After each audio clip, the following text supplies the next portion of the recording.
우리 교회는 참으로 뜻깊은 날을 맞이했습니다. 우리 교회가 통합한 지 이제 3주년이 되었습니다. 결코 짧은 시간은 아니었습니다. 지금까지는 우리가 서로에 대해서 어색하고 좀 그랬다면 이제는 우리가 서로의 아픔과 힘듦 또 기쁨과 감사를 서로 공감하며 나누는 시기가 이제 되었다라고 생각을 합니다. 요새 제가 옷에 대한 이야기를 참 많이 하고 있는 것 같아요. 오늘 아침에 이렇게 옷을 찾아 입으시려고 옷장을 열으셨겠죠. 그죠?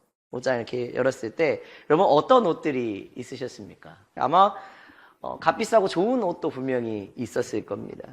그런데 값비싸고 좋은 옷이지만 왠지 좀 불편해가지고 또 값비싸고 좋은 옷이긴 하지만 나에게는 좀 어울리지 않는 것 같아서 한두 번 입고서는 옷장에다가 깊숙하게 넣어놓은 옷들이 있을 겁니다. 분명 그게 좋은 옷이라는 걸 알고 비싼 옷이라는 걸 아는데도 불구하고 손이 자꾸 안 가는 옷들이 있어요. 근데 반면에 좀 비록 좀 낡고 해졌지만 내 몸에 꼭 맞고 편안해서 자꾸만 손이 가는 옷도 분명히 있을 겁니다. 자, 우리 신앙생활도 이와 같습니다. 하나님께서 아주 귀하고 멋진 옷을 우리에게 선물로 주셨어요. 오늘 말씀을 보니까 그 옷은 바로 사랑의 옷이요, 용서의 옷이요, 겸손의 옷입니다. 그런데 이 옷들이 어쩐지 자꾸만 불편하게 느껴질 때가 있어요. 사랑이라는 옷을 입자니 내 마음에 여유가 없고, 용서라는 옷을 입자니 지금 내 속이 부글부글 끓고, 또 겸손이라는 옷을 입자니 세상에서 나만 손해보는 것 같아가지고 옷장 깊숙이 넣어두고 싶을 때가 분명히 있다는 것입니다. 자, 오늘 사도 바울은 골로새 교회를 향해서 그리고 3주년을 맞이한 우리 세움교회를 위해서 그 옷들을 꺼내 입으라고 강력하게 권면하고 있습니다. 그것도 그냥 입는 것이 아니라 우리의 낡고 익숙한 죄의 옷을 다 벗어버리고 하나님께서 주신 새로운 옷으로 완전하게 갈아입어라 라고 권면합니다. 자, 지난 3년의 여정은 하나님께서 허락하여 주신 새로운 옷에 우리 몸을 맞추는 과정이었습니다. 하나님이 주신 옷에 우리의 삶을, 우리의 몸을 맞춰가야 되는 것입니다. 때로는 이 3년이라는 시간 동안 옷이 너무 커서 헐렁했고 때로는 너무 작아서 숨 막힐 듯이 답답했지만 성령께서는 그 모든 과정을 통해서 우리를 빚으시고 한 공동체로 세워주셨음을 믿습니다. 오늘 말씀 통해서 우리가 날마다 입어야 될 그리스도인의 옷은 무엇이고 그 옷들 위에 마지막으로 둘러야 할 사랑의 띠가 어떤 능력을 가졌는지 함께 말씀을 통해서 살펴보려고 합니다. 자, 오늘 12절 말씀은 이렇게 시작을 하고 있죠. 그러므로 너희는 하나님이 택하사 거룩하고 사랑받는 자처럼 긍휼과 자비와 겸손과 온유와 오래 참음을 옷 입고. 여기에서 우리 가장 주목해야 할 표현이 무엇이냐면요, 하나님이 택하사 거룩하고 사랑받는 자처럼이라는 우리의 정체성이에요. 옷을 입기 전에 우리가 가장 먼저 알아야 되는 것은 내가 누구인가입니다. 여러분 누구십니까? 여러분 누구세요? 하나님께서 수많은 사람들 가운데 특별하게 택하사 세상의 더러움에서 구별하여 깨끗하게 하신, 그리고 하나님의 무조건적인 사랑을 듬뿍 받고 있는 존재가 바로 저와 여러분입니다. 자, 우리 옆에 자녀들 이렇게 앉아있죠. 여러분 한번 자녀들 한번 보실래요? 얼마나 귀엽습니까? 얼마나 사랑스러워요. 참 예쁩니다. 자, 우리 친구들한테 한번 질문을 한번 해볼까요? 엄마 아빠가 이제 옷을 사주는데 아무거나 사줄까? 엄마 아빠가 옷을 사주실 때 그냥 막 사줘요? 아니면 예쁜 거, 잘 어울리는 거, 예쁜 거 골라서 사줘요? 그렇지. 예쁘고 멋있는 거, 잘 어울리는 거 골라서 사주잖아요. 아들, 딸에게는 내가 사랑하는 아이니까 가장 예쁘고 가장 멋지고 가장 잘 어울릴 만한 옷을 골라주잖아요. 왜? 사랑하니까. 하나님도 마찬가지거든요. 우리를 너무나도 사랑하시기 때문에 우리에게 가장 어울리고 우리를 가장 빛나게 해주는 멋진 옷들로 우리에게 선물을 주셨다는 것입니다. 첫 번째 옷은 뭐죠? 긍휼과 자비. 긍휼은 뭡니까? 다른 사람의 아픔, 다른 사람의 아보고 불쌍히 여기는 마음이 바로 긍휼입니다. 마치 길을 지나가고 있는데 다리가 부러진 강아지를 봤어요. 어떨 것 같아요? 아이고 불쌍해라, 얼마나 아플까 하고 마음을 아파하는 것, 그게 바로 긍휼의 마음입니다. 그럼 자비는 뭘까요? 그런 긍휼의 마음을 가지고 실제로 그 다리 다친 강아지에게 다가가는 행동입니다. 그래서 아파하는 강아지의 다리를 상처를 싸매주고 동물병원에 데려가가지고 치료해주는 행동이 바로 자비입니다. 자, 우리 공동체 안에는 긍휼의 마음만을 가진 분도 계실 거고 아니면 자비의 행동만 앞서는 분들도 분명히 있을 겁니다. 그런데 하나님은 우리에게 이 두 가지가 한 세트인 옷을 입으라고 이야기하는 겁니다. 마음으로 함께 울어주고 손과 발로 함께 섬기는 것, 그것이 우리 교회가 입어야 될 첫 번째 옷이 되는 줄로 믿습니다. 두 번째 옷은 무엇입니까? 겸손과 온유. 자, 사회생활과 가정생활 가운데에서 겸손이라는 단어를 실천하면서 살아가는 게 어찌나 어려운지. 조금만 나를 낮추면은 무시당하는 것 같고, 조금만 내가 양보하면 내 몫을 빼앗기는 것 같아서 반찬 하나 남았을 때 얼른 찝어버리는 것. 그게 우리의 실제 모습이죠. 그래서 겸손이라는 것을 생각해 보면 겸손하게 사는 거는 세상 가운데에서 어리석어 보일 때가 있어요. 그런데 성경이 말하는 겸손은 자신을 비하하는 것이 아니라 하나님 앞에서 자신의 자리를 아는 것을 겸손이라고 말합니다. 내가 가지고 있는 모든 것, 나의 재능, 나의 건강, 나의 지위, 이 모든 것이 내 것이 아니라 하나님으로부터 왔다라는 것을 인정할 때 우리는 비로소 다른 사람 앞에서 교만하지 않고 겸손할 수 있다는 것입니다. 그럼 온유는 뭘까요? 온유는 겸손의 열매가 됩니다. 온유는 약하거나 소심한 걸 이야기하는 게 아니에요. 오히려 잘 길들여진 강력한 힘을 의미합니다. 여러분, 야생마를 한번 생각해 보실까요? 야생마는 그 누구도 통제할 수가 없어요. 그러나 잘 훈련된 말은 주인의 손길과 명령에 따라서 강력한 힘을 발휘합니다. 우리 안에 있는 혈기, 우리 안에 있는 분노, 우리 안에 있는 자기 주장이라는 다스려지지 않는 성품을 성령의 손길에 맡기고 다스림을 받을 때 우리는 비로소 부드럽고 따뜻한 온유의 사람이 될 수 있는 것입니다. 내가 아무리 노력해도 우리 스스로는 온유가 안 돼요. 자, 여러분, 교회 통합하는 과정, 그리고 통합 이후에 3년이라는 시간을 보내는 이 기간 동안 여러분 보이지는 않았지만 여러분들의 마음 가운데 얼마나 많은 의견 차이, 감정의 격동이 있었습니까? 분명히 마음에 안 드는 게 있었고, 분명히 마음에 안 드는 사람도 있었고, 분명히 마음에 안 드는 상황도 분명히 있었을 겁니다. 그러나 그때마다 감사한 것은 무엇이냐면 우리의 힘이 아니라 성령께서 그 순간순간 주시는 온유함으로 서로를 대했기 때문에 오늘이 있는 줄로 믿습니다. 3년이라는 시간 동안 우리가 그렇게 어떤 큰 어려움과 아픔 없이, 다툼 없이 이렇게 올 수 있었던 것은 성령께서 우리의 마음 가운데 작동하여 주셔가지고 이 온유한 마음으로 순간순간 마음에 안 드는 것도 있었겠지만 온유의 마음으로 그것을 이해할 수 있는 넉넉한 마음이 우리 가운데 있었기 때문에 지금 이 순간까지 올 수 있었던 줄로 믿습니다. 자, 세 번째 옷은 무엇입니까? 오래 참음입니다. 이것이야말로 공동체 생활의 필수품입니다.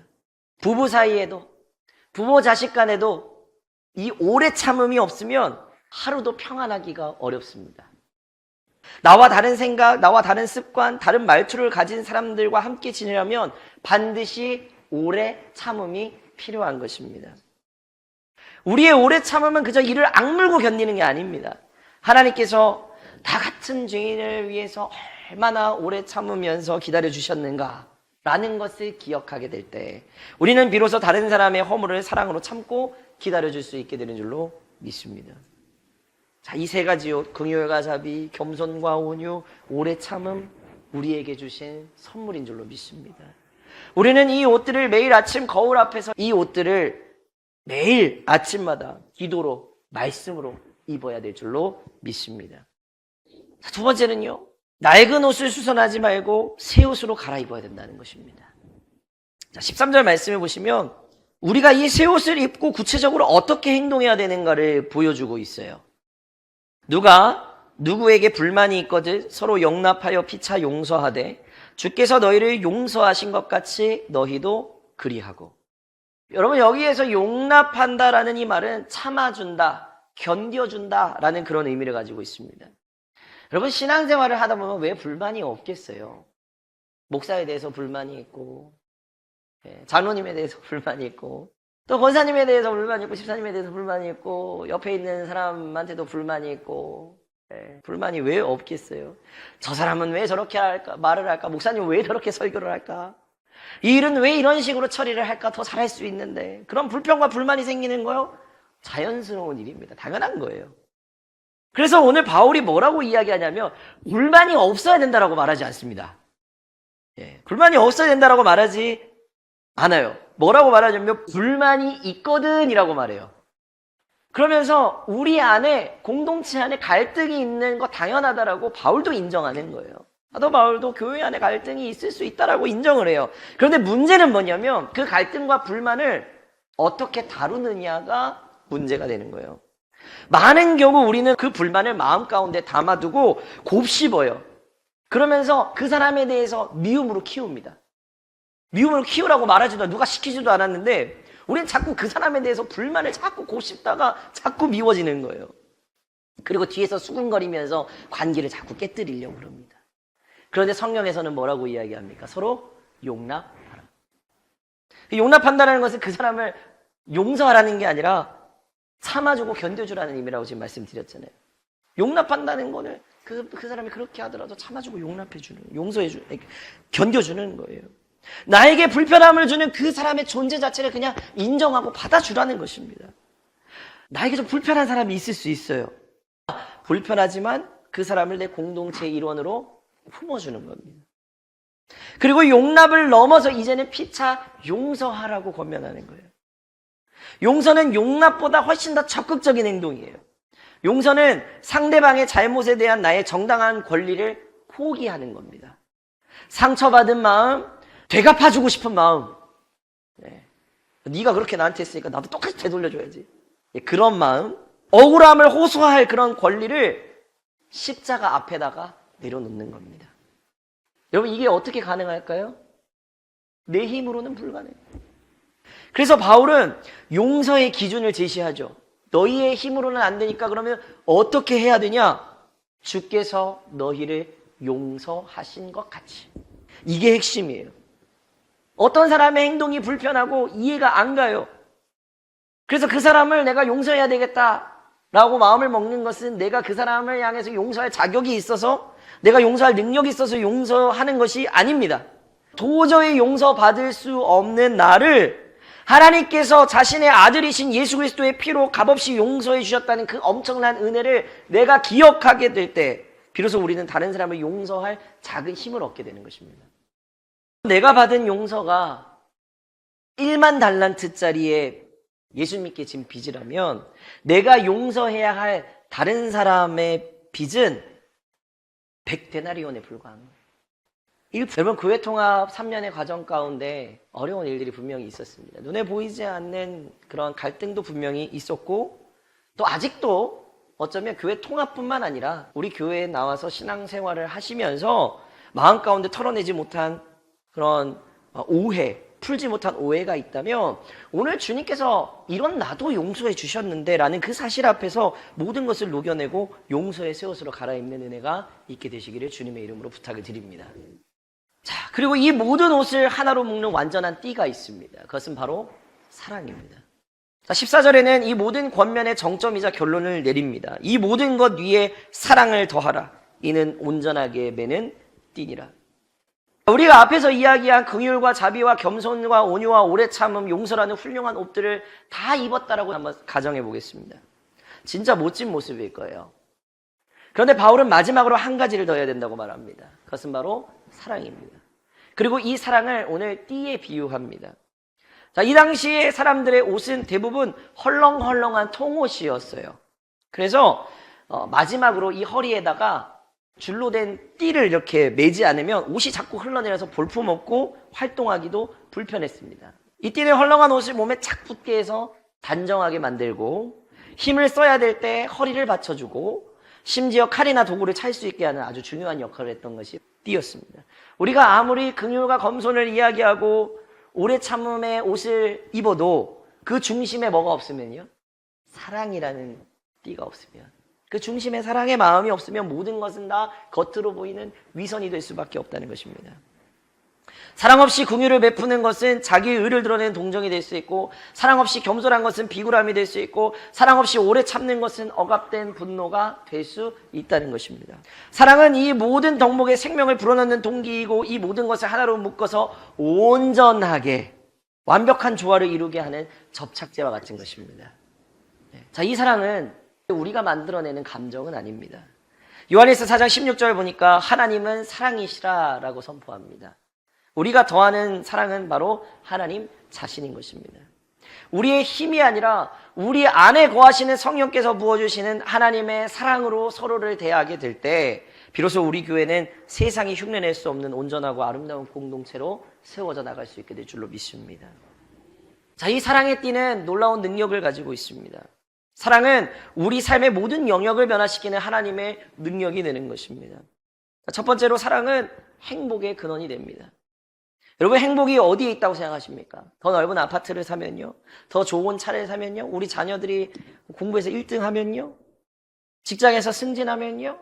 이미 경험들을 통해서 여러 가지 수많은 경험을 통해서 그것이 행복의 본질이 아니라는 것을 너무나 잘 알고 있을 겁니다. 아무리 초라한 월세방에 살아도, 단칸방에 살아도 부부가 뜨겁게 사랑하면 그곳이 천국이지만, 대궐 같은 아파트에 살아도 맨날 미워하고 맨날 다투고 맨날 싸우면 그곳은 천국이 아니라 지옥과도 같은 것입니다. 하나님은 우리에게 행복의 조건을 주신 게 아니라 행복의 근원인 사랑을 주신 줄로 믿습니다. 교회가 크고 화려하지 않더라도 우리 안에 뭐가 있으면요? 진실한 사랑. 진실한 사랑이 넘칠 때 이곳은 세상에서 가장 행복한 천국이 될 줄로 믿습니다. 우리 교회에 필요한 건 바로 그 진실한 사랑인 것 같습니다. 그러면 교회 건물, 교회가 부흥하고 확장되는 건 자연스럽게, 하나님 자연스럽게 그렇게 일하실 거라고 저는 믿습니다. 두 번째는요, 사랑은 능력의 원천이라는 거죠. 자, 사랑은 약한 자를 강하게 만들어줍니다. 부모의 무한한 사랑과 지지를 받고 자란 아이는 자신감을 가지고 세상에 나갑니다. 그러나 반면에 집 안에서 자꾸 억압하고 억누르는 아이는요, 세상에 나갈 자신감조차 없는 거예요. 재능이 뛰어나고 사랑받지 못하고 인정받지 못하면 세상에 나가서 쉽게 무너져 버린다는 것입니다.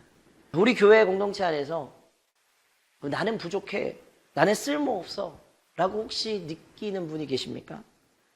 혹여 그런 감정을 느끼고 있는 분이 있다면 우리가 해야 될 일은 무엇이냐면, 사랑의 격려 한마디가 낮은 자존감을 가지고 계신 분을 일으켜 세우는 능력이 됩니다.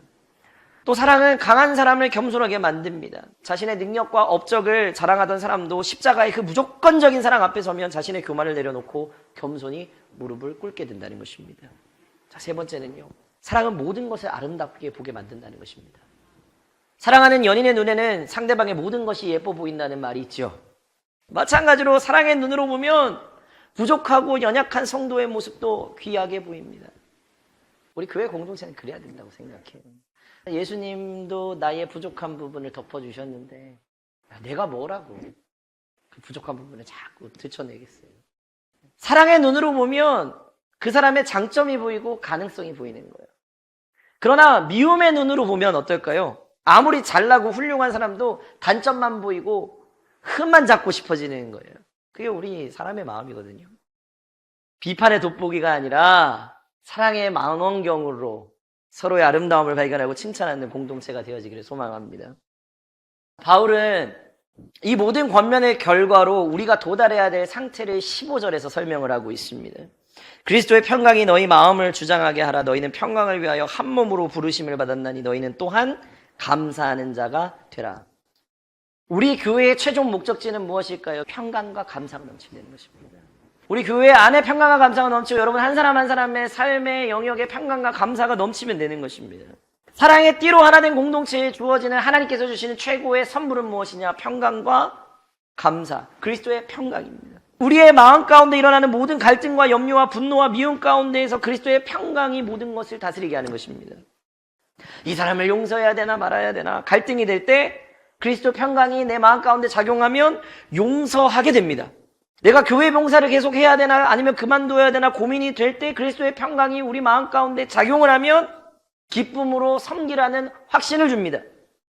그런데 이 평강을 세상이 주는 것처럼 조건에 따라서 있다가 없어지는 평안이 아니에요. 기도하다가 하나님의 마음이 주셔서 폭풍우 가운데에서 배 밑창에서 주무시던 예수님의 평안, 십자가를 앞두고도 여러분 예수님 얼마나 평안하셨어요? 제자들에게 뭐라고 말씀하셨어요?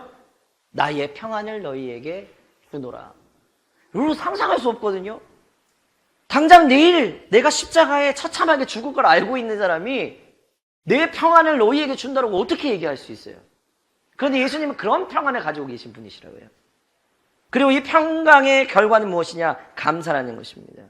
불평과 원망이 가득했던 마음 가운데 무엇이 깃들면요? 그리스도의 평강이 깃드니까 모든 것이 다 감사로 변하는 것입니다. 나를 힘들게 했던 그 사람조차도 내가 이해할 수 없었던 그 사람조차도 나를 연단하여 주신 하나님의 도구였음을 깨닫고 감사하게 되는 것입니다. 여러분 어려웠던 우리 교회의 문제도 우리를 더욱 하나 되게 하신 하나님의 은혜였다라는 것을 고백하며 감사할 수 있는 우리 모두가 되기를 소망합니다. 그러므로 우리 교회는 무엇을 위하여 부르심을 받은 공동체입니까? 평강을 위하여 한 몸으로 부르심을 받은 공동체인 줄로 믿습니다. 우리의 최종 목표는 더 큰 건물을 짓거나 더 많은 성도들을 모으는 게 최종 목표가 되어서는 안 됩니다. 그건 우리 생각이에요. 하나님 생각이 아니에요. 우리의 목표는 우리 안에 그리스도의 평강이 강물처럼 흐르고 모든 성도의 입술에서 감사가 넘쳐나는 것이 우리 교회의 최종 목표가 되어야 될 줄로 믿습니다. 자, 오늘 우리 교회는 교회 통합 3주년을 맞이했습니다. 지난 3년은 하나님께서 우리 각자의 그리고 우리 공동체에게 새로운 옷을 입히시고 사랑의 띠를 메워주시는 시간이 바로 3년이라는 시간이었습니다.